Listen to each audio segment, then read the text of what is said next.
solat secara berjamaah, lebih-lebih lagi di dalam bulan Ramadan Al-Mubarak, bulan yang dipenuhi dengan keberkatan, keampunan daripada Allah Subhanahu wa taala. Sah kepimpinan tidak saya lupakan pengurusi, timbalan serta seluruh ahli jawatan kuasa dan seterusnya kepada tuan-tuan muslimin, muslimat, hadirin, hadirat. Semoga dalam pertemuan di awal pagi ini Allah Subhanahu wa taala limpahi kita dengan keampunannya, diberikan kepada kita hidayah petunjuk. Semoga dengan petunjuk Allah Subhanahu wa taala itu dapat memimpin perjalanan kehidupan kita untuk bertemu dengan Allah Rabbul Jalil pada yaumul akhirah nanti, iaitu dengan pertemuan yang mana kita diampunkan dosa-dosa yang ada pada diri kita dan Allah memberikan kepada kita ganjaran di atas amalan yang kita lakukan. Tuan-tuan yang dirahmati oleh Allah Subhanahu wa taala, ibu-ibu, kakak-kakak sekalian, hari ini kita sudah pun masuk fasal-fasal yang terakhir. Kalaulah difasakan Ramadan itu kepada 3 fasal, maka 10 yang pertama telah kita lalui, 10 yang kedua telah kita lalui. Sekarang adalah masa untuk memberi pecutan kepada garisan penamat. Tetapi bukanlah bermakna untuk menamatkan Ramadan ini maka berakhirlah amalan-amalan kita. Sepatutnya apa yang kita lakukan di dalam Ramadan, didikkan hati kita di atas amalan-amalan yang kita buat, maka kita bawa amalan itu pada 11 bulan yang lain. Semoga kita menjadi umat yang benar-benar menjadi umat Nabi Muhammad sallallahu alaihi wasallam yang boleh dibanggakan oleh baginda Nabi, dan menjadi hamba Allah yang bersyukur. Kerana bila mana kita menjadi hamba yang bersyukur, janji Allah Subhanahu wa taala, la in syakartum la azidannakum wa la in kafartum inna 'adzabi lasyadid. Sekira mana kamu bersyukur dengan nikmat yang aku berikan, kata Allah, akan ku tambah. Tambah itu banyak, seperti mana yang sering kali saya sebut di dalam kuliah-kuliah. Penambahan Allah tidak seperti mana penambahan pada mata kasar manusia. Kita menampak bahawa penambahan itu dari segi bilangan, tetapi penambahan Allah kepada diri kita ini tidak semua dalam bentuk bilangan. Kadang-kadang Allah beri kepada kita penambahan dari segi kesihatan. Umur macam kita sepatutnya duduk di rumah dah tak boleh nak berjalan, tapi kita masih boleh melangkah kaki kita ke musalla masjid. Maka di situ juga penambahan. Kerana apa? Orang seperti mana tuan-tuan yang boleh hadir pada pagi ini ni tuan-tuan, kelebihannya sangat besar. Kita kadang-kadang kita tidak tahu sahaja. Sedangkan kata baginda Nabi sallallahu alaihi wasallam, Rasulullah mengingatkan kepada kita, siapa yang berwuduk daripada rumah, berwuduk dengan sempurna daripada rumah, lalu dia melangkah kaki ke musalla, ke masjid surau untuk melakukan solat secara berjamaah, maka kata baginda Nabi sallallahu alaihi wasallam, setiap langkahnya itu Allah gugurkan dosa-dosa yang ada pada diri, dan setiap langkah yang berikutnya Allah Subhanahu wa taala akan menambahkan pada diri dia dengan kebajikan. Mana ada manusia yang tidak berdosa? Cuba kita lihat bagaimana Nabi Adam alaihi salam, manusia yang pertama yang diciptakan oleh Allah Subhanahu wa taala, juga melakukan kesilapan.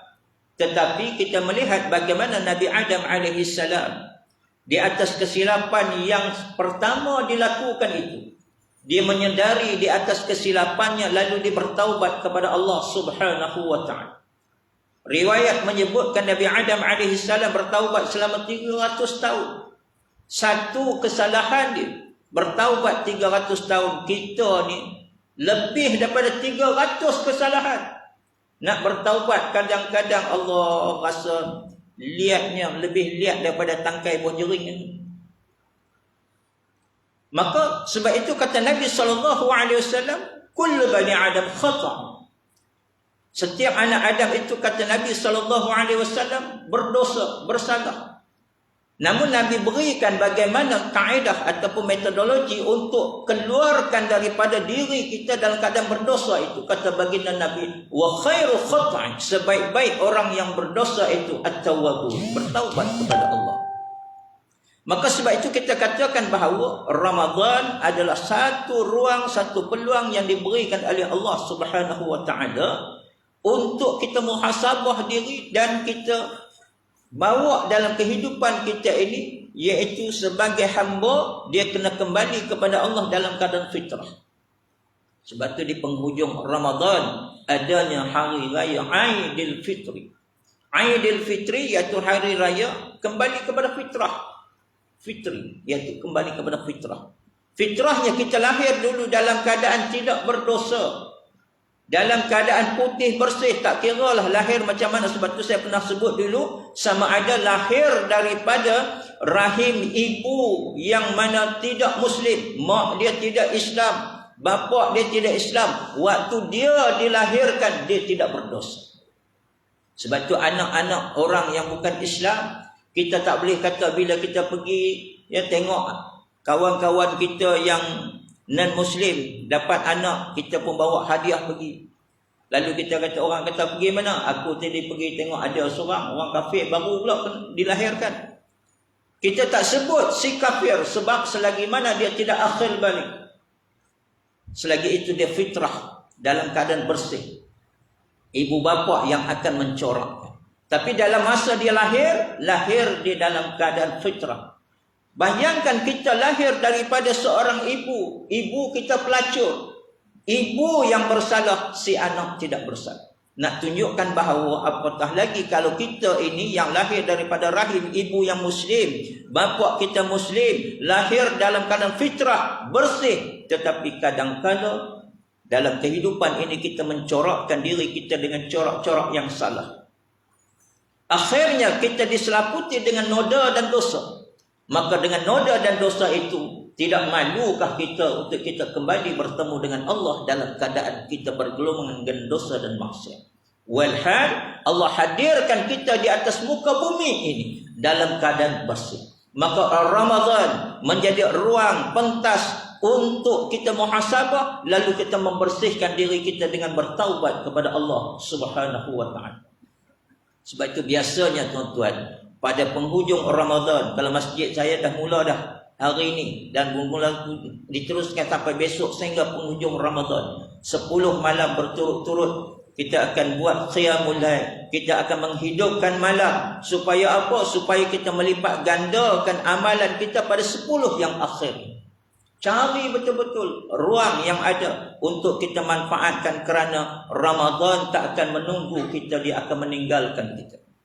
Sahabat-sahabat Nabi menangis bila mana Ramadan nak meninggalkan, tetapi sahabat-sahabat dan juga diri saya kadang-kadang bergembira bila mana Ramadan nak meninggalkan, sebab nampak hari raya.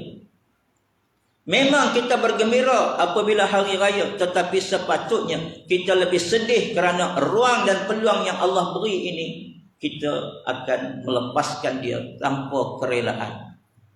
Kita akan tinggalkan Ramadan. Sebab apa? Ramadan itu Allah beri 30 hari untuk tahun ini, jadi kita buatlah. Apa kata baginda Nabi SAW? Nabi sebut dalam hadis yang saya kira tuan-tuan pun selalu dengar. Tapi kita nak menghayati hadis ini supaya kita faham bahawa amalan kita bukan sekadar amalan adat, tetapi dia sebagai satu ibadah. Nabi SAW menyebutkan, man shana Ramadan imanan wa ihtisaban ghufira lahu ma taqaddama min dhanbi. Semua kita dengar hadis ini. Man shana Ramadan, kata baginda Nabi, siapa juga, barang siapa yang berpuasa Ramadan. Puasa tak hari ni ramai orang puasa. Yang kaki ibadah pun berpuasa, yang tak beribadah tapi bila datang Ramadan puasa juga dia. Sebab apa? Tengok orang puasa.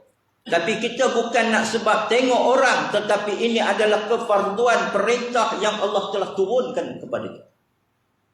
Maka sebab itu Ramadan ini kita perlu faham, man shama Ramadan imanan wa ihtisaban. Siapa yang berpuasa Ramadan dengan keimanan dan pengharapan. Maksudnya Nabi nak bagi tahu siapa yang berpuasa ini dengan rela hati. Dia puasa dengan rela hati dia kerana dia sebagai hamba. Aku kena buat. Sama ada aku suka tak suka selaku hamba, aku kena buat. Maka dengan rela hati dia berpuasa. Untuk apa? Untuk mendapatkan pengharapan daripada Allah. Apa yang dia harapkan? Keampunan. Apa yang dia harapkan? Syurga Allah. Apa yang dia harapkan? Redha Allah. Maka sebab tu kena berpuasa dengan rela hati, dengan keimanan untuk mendapatkan keampunan. Itu yang dalam 10 malam terakhir ni kadang-kadang kita hidupkan malam dengan kita adakan pula qiyam. Dalam qiyam mulai itu adanya zikir munajat. Dalam zikir munajat ni biasanya kita sebut apa? Dalam zikir kita, Tubna ya Allah wa raja'na ya Allah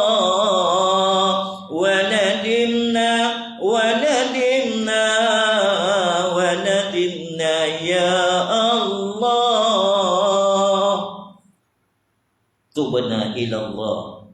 Kita serahkan rasa bersalah kita kepada Allah dengan kita bertaubat. Kita merayu kepada Allah, tubna ilallah. Ya, aku bertaubat kepadamu ya Allah. Wa raja'na ilallah. Aku harap ya Allah, biarpun kau tak berikan kekayaan kepada aku, biarpun kau tak berikan kebahagiaan di dunia ini kepada aku, biarpun di dunia ini kau tak berikan kepada aku isteri yang ramai, anak pinak yang ramai, harta benda yang banyak, tetapi cukuplah dengan kau memberikan pengampunan untuk aku, wahai Allah. Kerana orang yang akan memasuki syurga Allah adalah mereka yang diampunkan dosa.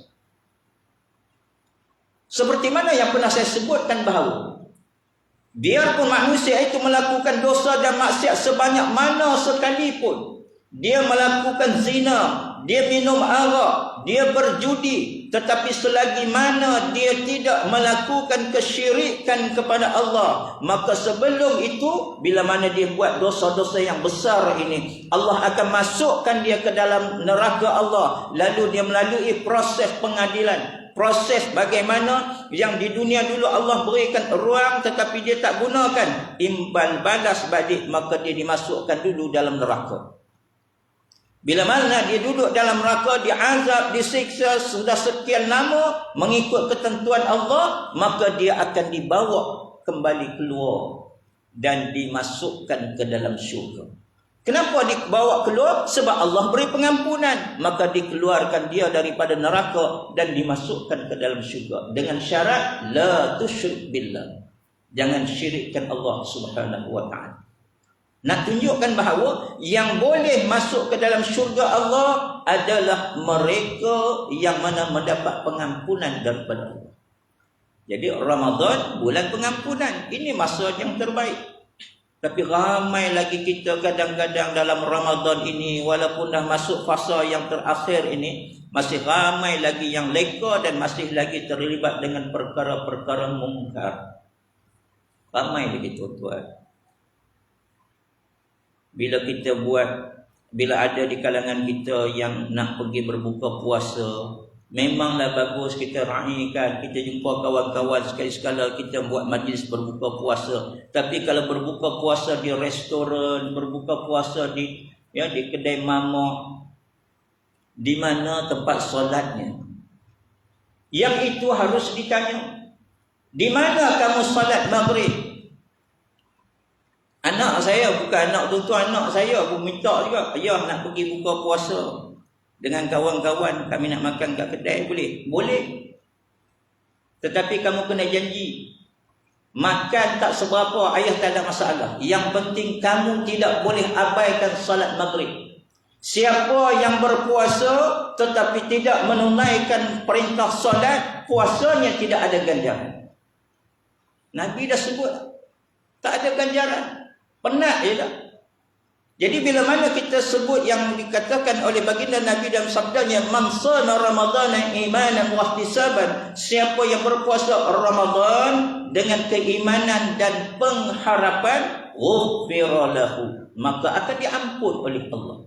Maka sebab tu tuan-tuan, puasa ini kena dengan kerelaan hati.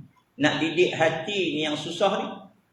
Itu sebabnya kalau tuan-tuan pernah dengar kata-kata almarhum Tuan Guru Nik Abdul Aziz Nikmat, orang yang dah pergi.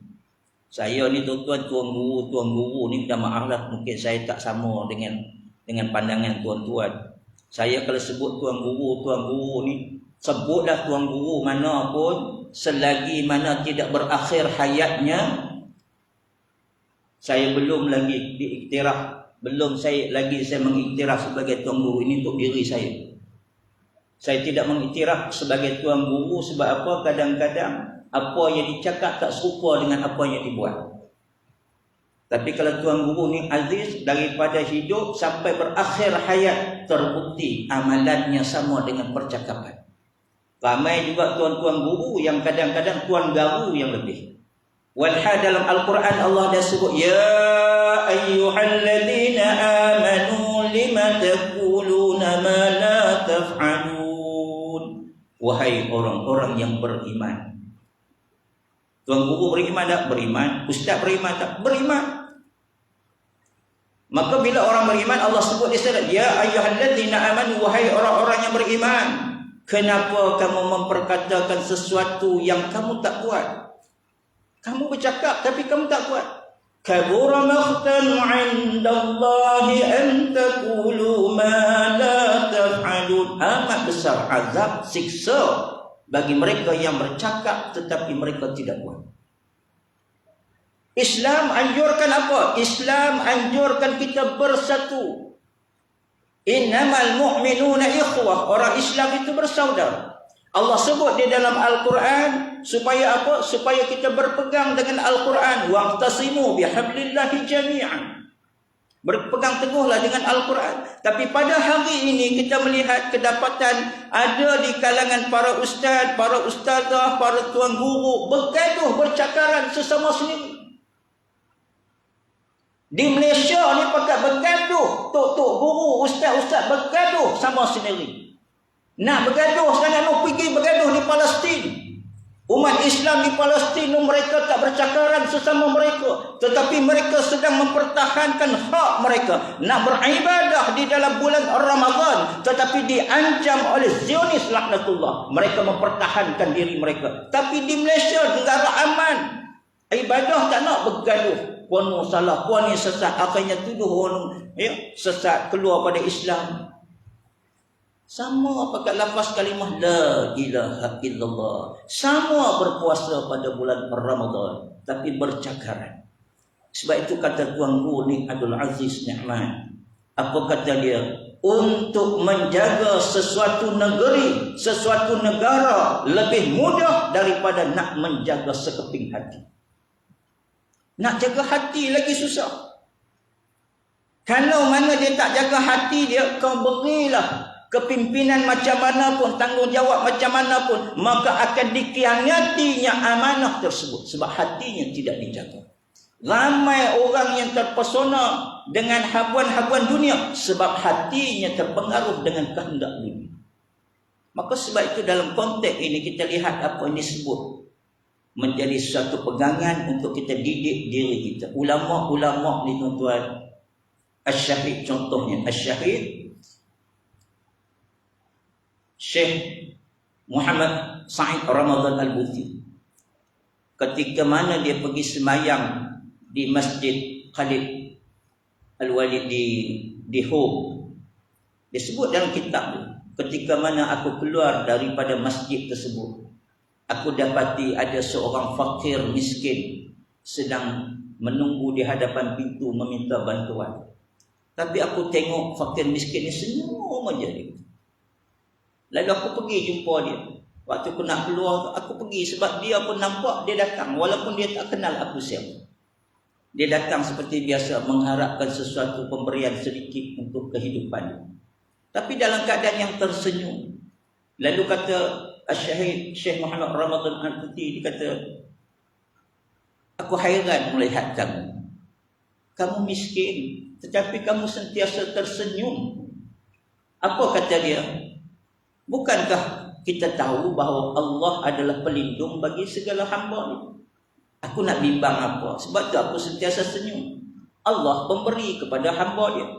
Walaupun aku tidak mendapat ganjaran pahala, aku tidak mendapat ganjaran habuan daripada dunia, aku akan dapat di akhirat. Walaupun Tuhan mungkin tak memberi kepada aku, mungkin orang lain akan beri kepada aku, tapi yang pastinya janji Allah benar, rezeki untuk aku ada. Sebab tu aku sentiasa tersenyum.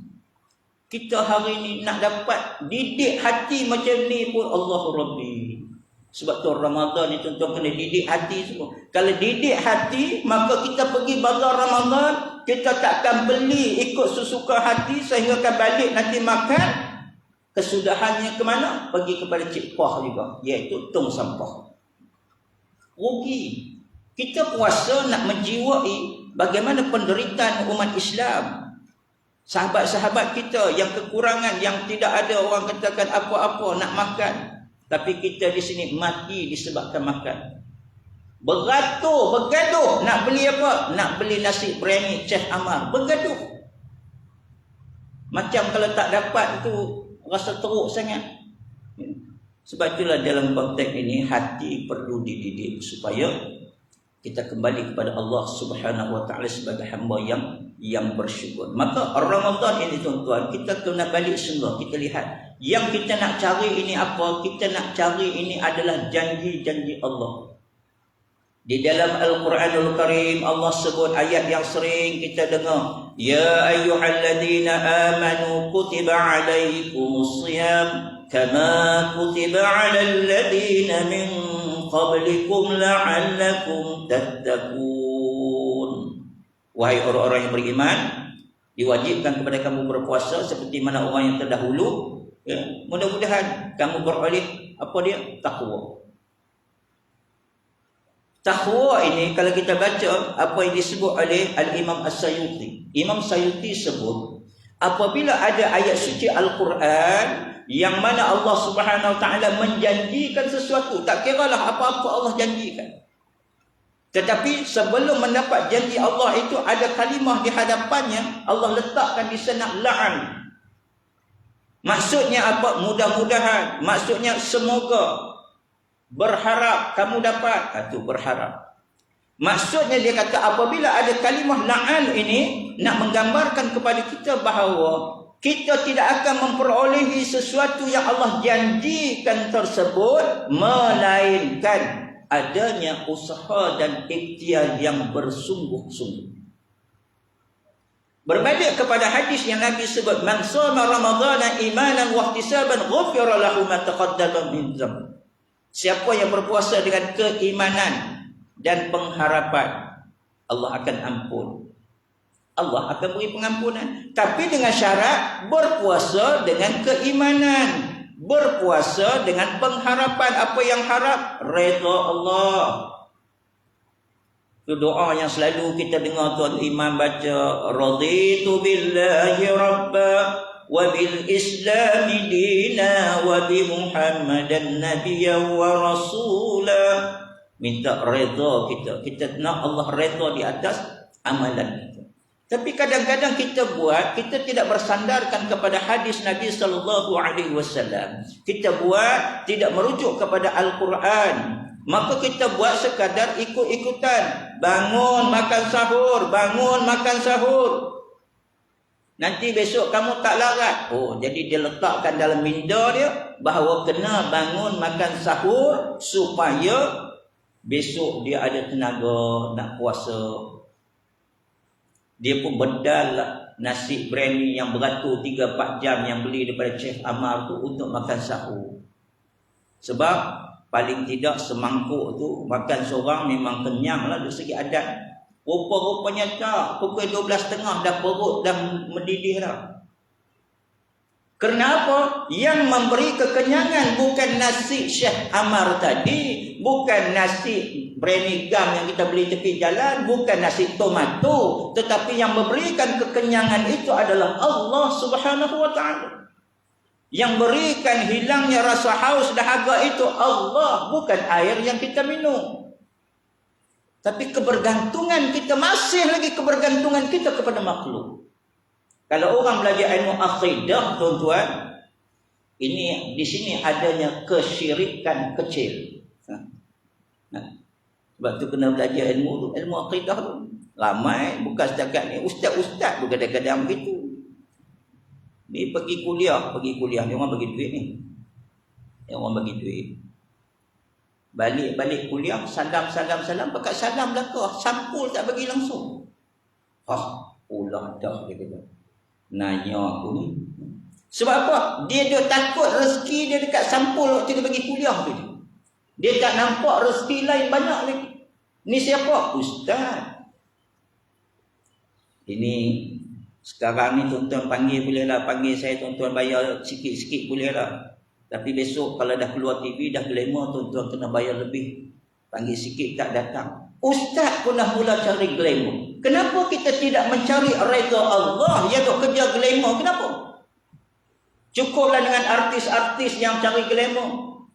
Kita ni tak payahlah ustaz pula nak cari glamour. Sama je ustaz dengan artis. Berapa ramai ustaz-ustaz, artis-artis pun dah tinggal glamour mereka nak cari redha Allah. Di sekitar tuan-tuan sahabat saya Zul Handy Black ada di sini pun dah tinggal lah glamour nak cari redha Allah. Sahabat saya Ijam, Gani OIT, ramai orang yang dah mula tinggal glamour nak cari apa? Nak cari redha. Ustaz pula nak cari glamour. Kan terbalik. Sebab itu kita katakan bahawa ustaz ke, tuan guru ke, Datuk Seri ke, Maulana ke, itu cuma gelaran di atas muka bumi. Saya tuan-tuan panggil ustaz macam ni juga. Kalau tuan-tuan panggil nama Syukri pun macam ni lah juga. Bukannya bila panggil ustaz jadi kaya, panggil ustaz pergi isi minyak kat petrol pump, saya ustaz. Ustaz dapat isi cuma. Sama je. Kita nak sekarang ni kita mendapat orang katakan perhatian di sisi Allah Subhanahu wa taala. Bila kita meninggal, Pak Imam tuan-tuan, dia baca talqin kepada seorang tuan guru. Wahai tuan guru, sedalah kamu sebentar nanti akan datang dua malaikat. Tak sebut dah tuan guru. Sama juga wahai Tan Sri, tak ada dah disebut Tan Sri. Nama saja disebut. Itu pun tuan imam. Malaikat ke bawah, nama pun tak dipanggil dah. Datang je, man rabbuka wa man nabiyuka. Dia tanya terus siapa Tuhan kamu, tak ada. Ni Syukri nak tanya, duk elok-elok sikit, tampang ni pun. Ni nak tanya ni, man rabbuka, siapa Tuhan kamu? Tak ada lah tuan-tuan. Dia datang tanya begitu je. Apa sangat yang kita banggakan dengan panggilan. Yang perlu kita banggakan amalan kita di sisi Allah Subhanahu wa taala. Jangan pula kita nak bangga amalan kita dengan orang lain. Sebab bila kita ikuti dalam apa orang katakan tarawih ini, apa yang dibacakan oleh imam, kalau yang baca ayat lazim lah, dibacakan alhaakumut takatsur hatta zurtumul maqabir kalla sawfa ta'lamuna thumma kalla sawfa ta'lamun kalla law ta'lamuna 'ilmal yaqin, hingga akhir ayat. Alhaakumut takatsur. Allah nak bagi tahu apa?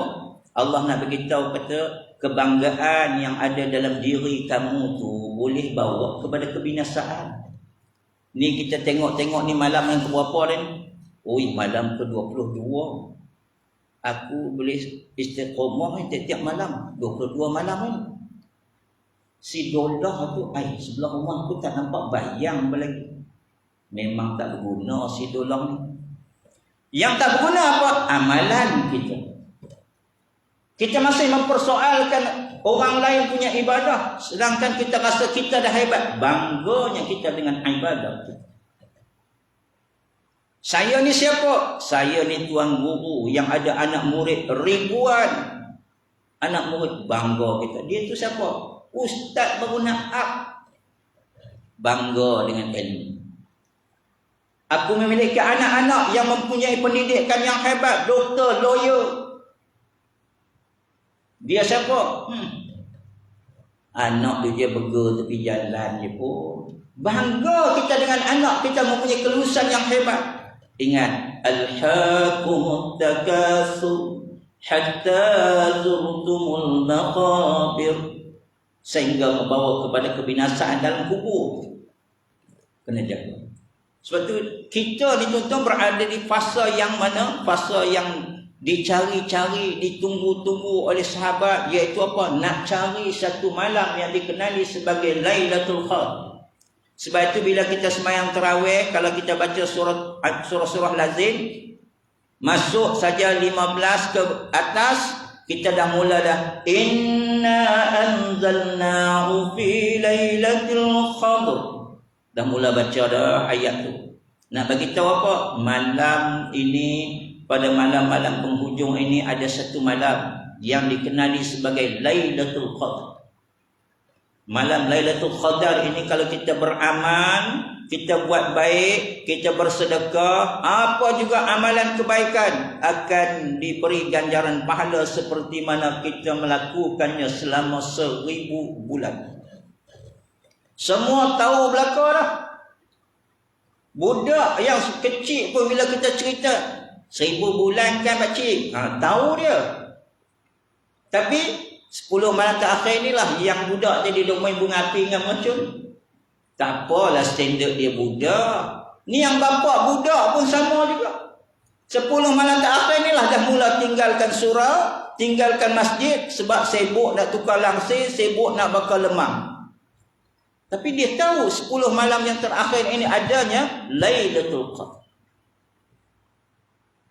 Jadi siapa yang dapat Lailatul Qadar ni pun satu jugalah tuan-tuan peringatannya. Siapa yang dapat Lailatul Qadar ini bertemu dengan Lailatul Qadar, tak payah besok pagi nak bangga diri cerita ke orang.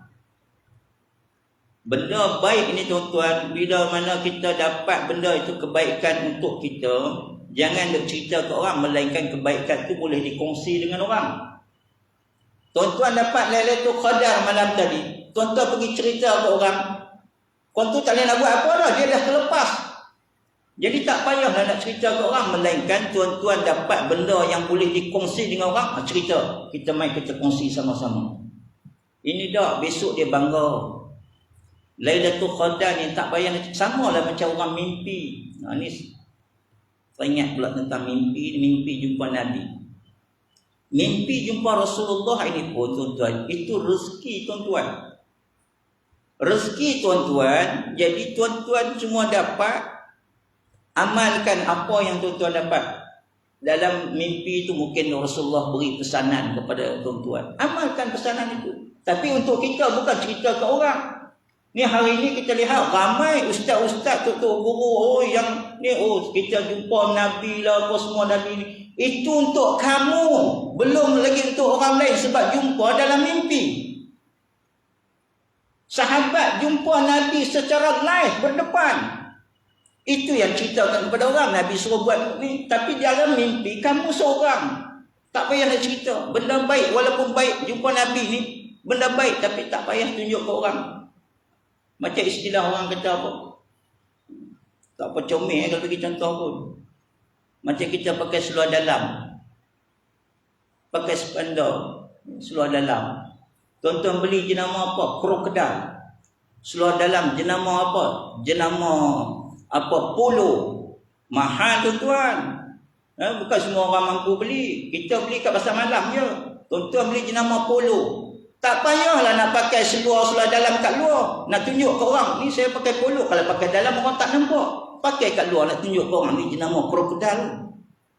Buat malu ke orang ni. Tak payah ada cerita. Maka sebab tu juga dalam bab khiyamul, dalam bab Lailatul Qadar ini tuan-tuan, bila mana kita dapat, maka kita amalkan diri kita. Jangan kita bangga diri, takut nanti amalan kita rosak.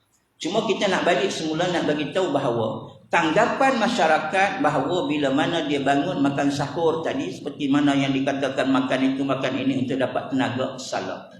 Kita bangun bersahur tenaga nak hilangkan rasa kehausan, itu salah. Maka sebab tu ubah balik, ubah yang mana dah tersilap tu tak apalah, kita ubah balik, carilah keberkatan Allah. Dan bila mana kita nak cari keberkatan Allah, barulah kita boleh dapat yang dijanjikan tadi, la'allakum tattaqun, mudah-mudahan beroleh takwa. Beroleh takwa. Kita ini tuan-tuan, sebab tu kalau kita lihat ayat Quran, bulan Ramadan ni ramai orang tadarus. Alhamdulillah bertadarus. Dalam masa bertadarus, kalau boleh tadabbur sedikit. Tengok ayat Quran ni dia kata apa, ayat Quran ni dia kata apa, supaya kita faham kehendak. Saya dan beberapa peringatan tazkirah kadang-kadang saya katakan, cuba kita lihat balik dalam bulan Ramadan ini, satu ayat yang juga pasti kita akan dengar dan dibaca oleh mana-mana penceramah, dan kita pun kadang-kadang kita baca, Syahrul Ramadan alladhi unzila fihi al-Quran hudan linnas. Allah sebut hudan linnas. Syahrul Ramadan alladhi unzila fil Quran hudan linnas wa bayyinatin minal huda wal furqan. Allah nak ingatkan kepada kita ni, dalam bulan Ramadan inilah aku turunkan kitab suci Al-Quran. Bila turunnya kitab suci Al-Quran, sebab itu kita lihat bila datang bulan Ramadan, orang lebih mudah memegang Al-Quran. Adanya majlis, orang katakan tadarus, duduk ramai-ramai. Adanya orang tu diambil Al-Quran, tengok kawan dia, oh dia ni pandai sikit, dia pergi depan, dia baca, minta orang tu tasmik bacaan. Paling tidak pun bila kita datang solat berjamaah di masjid, di surau, imam baca ayat suci Al-Quran dalam solat sunat tarawih, banyak ayat-ayat imam baca. Kalau Imam Al-Hafiz, dia baca ayat-ayat Quran yang tinggi-tinggi. Kalau kita imam biasa ni, kita nak bagi mudahkan jamaah, kita baca surah-surah lazim. Surah lazim pun tak apalah. Ketika mana imam sedang membaca ayat, apa yang makmum buat? Makmum sedang mentasmik bacaan. Bukan dia tasmik bacaan, imam ni baca betul ke tidak? Tidak. Imam biasanya bacaannya betul. Dia sedang mentasmik bacaan diri dia. Bila mana imam baca ayat di sana, dia padankan ayat tadi dengan apa bacaan dia. Bila dia dengar, macam tak sama dia pun. Yang biasanya tak sama pun, kita punya silap. Nak pastikan lagi, kita pergi semuh Al-Quran. Tengok-tengok, oh betul. Oh selama ni Pak Imam ni baca betul, aku tersilap. Kalau tidak, dia rasa dia betul. Tu tasmik bacaan. Sebab tu bila mana kita ambil budak-budak tahfiz, kebiasaannya dia dua orang, seorang depan, seorang belakang, sedang mentasmik bacaan. Imam Masjidil Haram, biarpun mereka ni hebat, tapi belum pernah saya tengok seorang imam saja solat, belakang tiada ada imam lain. Apa guna Syekh Abdul Rahman Sudais memperdengarkan bacaan ayat suci Al-Quran ketika mana mengimamkan solat tarawih?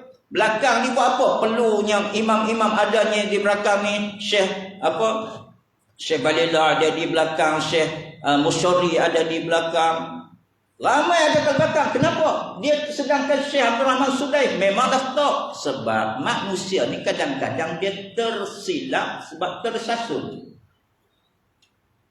Kesilapan tu biasa. Bukan dia nak bagi silap, sebab dia tahu bila dia baca Quran dia takkan nak bagi silap. Tetapi kalau berlaku kesilapan secara tidak sengaja, maka yang di belakang ini akan menegur bacaan imam. Tapi ada Pak Imam di tempat saya, kita tegur dia bacaan imam ni, minta maaf imam. Jamaah ramai sangat hantar WhatsApp kat saya. Bacaan imam ni banyak tak betul. Bukan tak betul macam mana imam suka main lagu. Tak payahlah lagu-lagu, saya kata. Kalau boleh lagu, bawa lah Nahwan ke Bayati ke Hijaz ke, bawa lah kalau pandai. Kalau tak pandai, tak payah. Baca murotal je. Ini bila imam bawa lagu banyak sangat, makmum di belakang, ni makmum lelaki diam imam, yang komplain kasih ni makmum perempuan. Dia hantar WhatsApp main. Ada yang bertelefon, dia kata, imam, ustaz, bacaan imam kami bacaan terlalu longkang ustaz.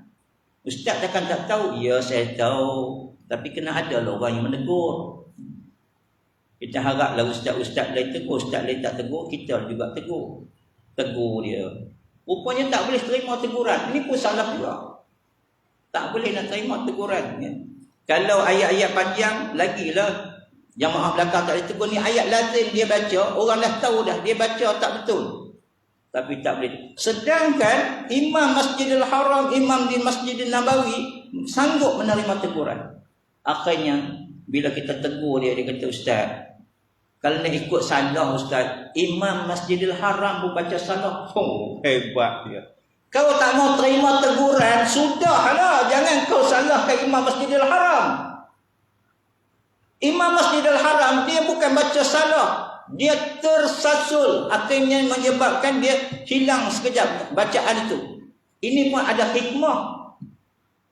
Tapi dia kata imam Masjidil Haram pun baca salah. Mana ada imam baca salah? Imam akan baca betul. Kalau tersalah saja, tersalah, istilah tak sengaja, maka imam di belakang akan tegur dia. Pernah saya bawa jamaah pergi sembahyang di Masjid Nabawi, ketua imam baca salah. Waktu tu belakang dia 14 imam ada. Waktu tu 14 imam ada belakang. Imam yang belakang dia tegur dia. Sebab apa? Bacaan dia tu bukan salah macam nak terlangkau ayat. Tersasul lah. Takkan dia sengaja nak langkaukan ayat, dia pun tahu. Jadi bila mana imam di belakang tegur, walaupun yang di belakang ni kau dulu nak masuk jadi imam Masjid Nabawi, aku yang temuduga engkau dan last kali endorsement daripada aku ketua imam. Kau pula nak menegur aku. Dia tak buat macam tu tuan-tuan. Tapi kita hari ini katakan Allah. Jadi bulan Ramadan ini bulan yang mana sepatutnya kita lebih dekat dengan Al-Quran, namun kita lihat masih ada di kalangan ahli keluarga kita yang masih tak jumpa Al-Quran. Tak jumpa Al-Quran. Sehingga hari ini dan masuk hari yang ke-22 tuan. Hari yang ke-22 tapi masih tak pegang Al-Quran, rugi sangat-sangat. Sedangkan Al-Quran ini kata Nabi SAW, Iqra'ul Quran. Baca oleh kamu Al-Quran. Kenapa? Sebab siapa yang membaca Al-Quran, Al-Quran yang kita baca itu Yaumul Qiyamah Syafa'atis Sahabah. Al-Quran itu kata Nabi, dia akan datang pada hari kiamat dan akan memberi syafaat kepada sahabat yang membaca. Jadi sebab itu tuan-tuan, Ramadan memang kita jangan lepaskan peluang. Tak boleh baca banyak, baca sikit. Tak boleh. Ada orang kata paling tidak satu muka surat. Tak apalah kalau kita ni rasa susah sangat tuan-tuan, bacalah setengah muka surat. Tak boleh sangat 2 ayat.